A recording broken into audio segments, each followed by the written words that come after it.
Separation as distance is distance from God. That is the enemy, not some 12-foot tall man-beast with horns. We are back with another daily reflection on the Daily Vedantic. Let's get right into the deep end of the pool. What is the fundamental truth of this ancient philosophy in terms of continuous study?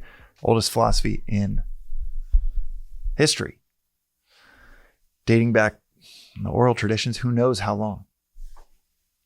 5, 6, 8,000 years. And what is the fundamental truth in one sentence? That not only helps define this philosophy, but also give it its significance in the midst of others. Well, truth is one. Sages call it by many names. We've talked about that recently. That's a line from the Rig Veda, the 4 Vedas being the 4 textbooks that this philosophy comes from, the Vedas. And that's what Vedanta means, end of the Vedas. It also translates to the culmination of truth. But that phrase from the Rig Veda, the truth is one, sages call it by many names. There are many people pointing to the truth. That is absolutely the case for the lighthouses, philosophers, the brilliant sages that we talk about thousands of years after they passed away. But there's a fundamental truth within the non-dual philosophy of Advaita Vedanta, the longer Sanskrit term for this philosophy, this podcast.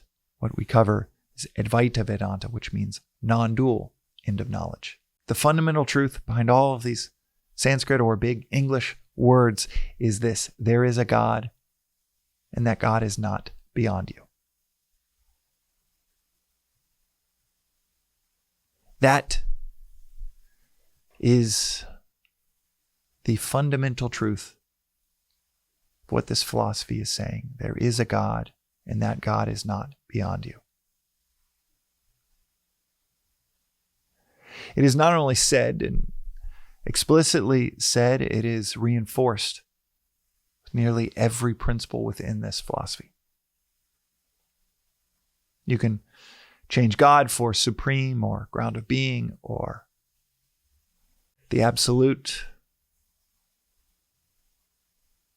But there is a God, and that God is not beyond you.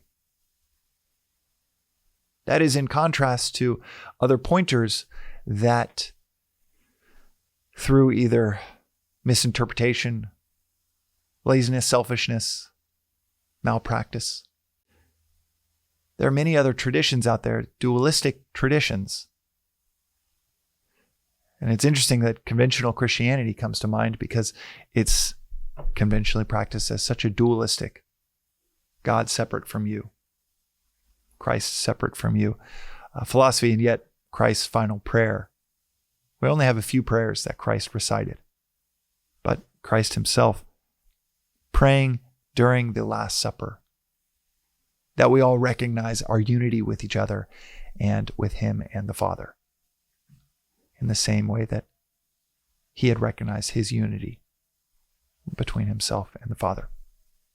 So it couldn't be more explicit than that, and yet we still find ourselves 2,000 years later, 30,000 denominations later. There are many denominations within Christianity that are non-dualistic.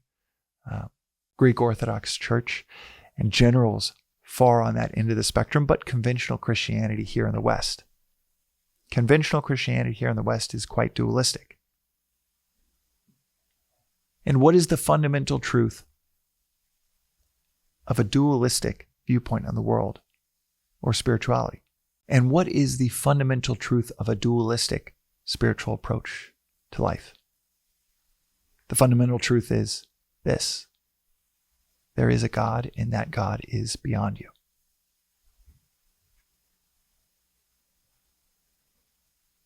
It's actually quite sad to state it so explicitly, to where it can make many conventional Christians pause, reflect, think, wait, is that what we're saying?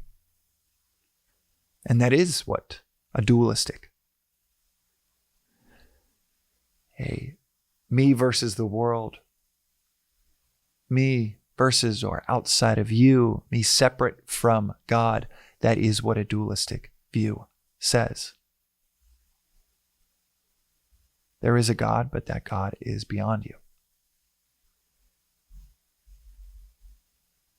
And if someone contends this view, then they would be making an argument for the non-dualistic view, the unity where we may perceive separateness so much of the time, an underlying fundamental unity where we may perceive separation, plurality.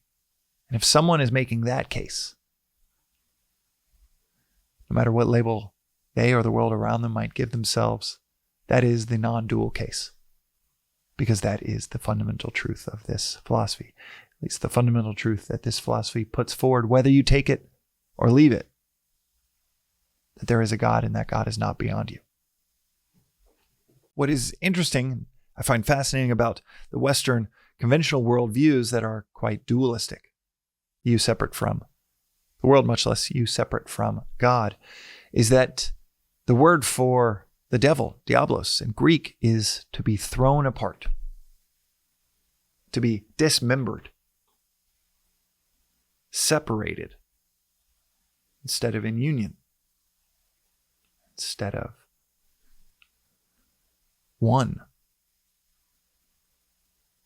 And that's what this philosophy is to recollect, to remember that unity. The word for the devil for Satan in Islam is shaitan. Shaitan quite literally means distance. Satan in that largely Western viewpoint is distance, is separation, separateness. Separation as distance is distance from God. That is the enemy, not some 12-foot tall man beast with horns and a red pitchfork. It is this illusion of distance. Distance from God. And if God is infinite, and that is what many of these conventional views claim to believe is God. If God is infinite, then there can be no border between God and you, this table. The infinite can't have a border. It doesn't just stop where your skin begins. The infinite has no borders. There is no place that the infinite is not if it is infinite. The infinite of infinites, which many claim God is. Therefore, there actually is no distance between you and the infinite of infinites, God, supreme, ground of being. Use whatever word that might have less baggage for you if there's emotional baggage around some of them. The absolute. There is no distance between you and God. Therefore, the perception of distance is an illusion. This is the Vedantic philosophy in a few short minutes. This is the totality of the philosophy, fundamental truths of this philosophy, and the very logical irrationality of what other major, massively significant in our culture. And this highlights the illogical irrationality of the conventional views, the world we live in, when it comes to spirituality.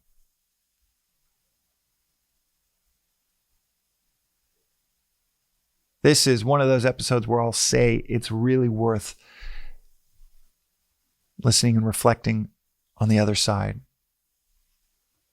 contemplating the points herein, Maybe even listening to it again a day later, 3 days later, 2 weeks later. Because in all of the concepts where there is a pile driving, a repetition of power of hearing it again and again, this one, well, if it's covering the fundamental truth of this philosophy, then it sits maybe right near the top, along with the intro episode that gives the soup to nuts overview of the entirety of the philosophy in 15 minutes. And a little bit more of an elaboration on where you sit within it in the practical side of things. But when you get right to the deep end of the pool, this episode, these reflections, cover the deep end of what this philosophy is saying. So with that, I'll leave you to that reflection time. This has been another daily reflection on the Daily Vedantic. We'll see you next time.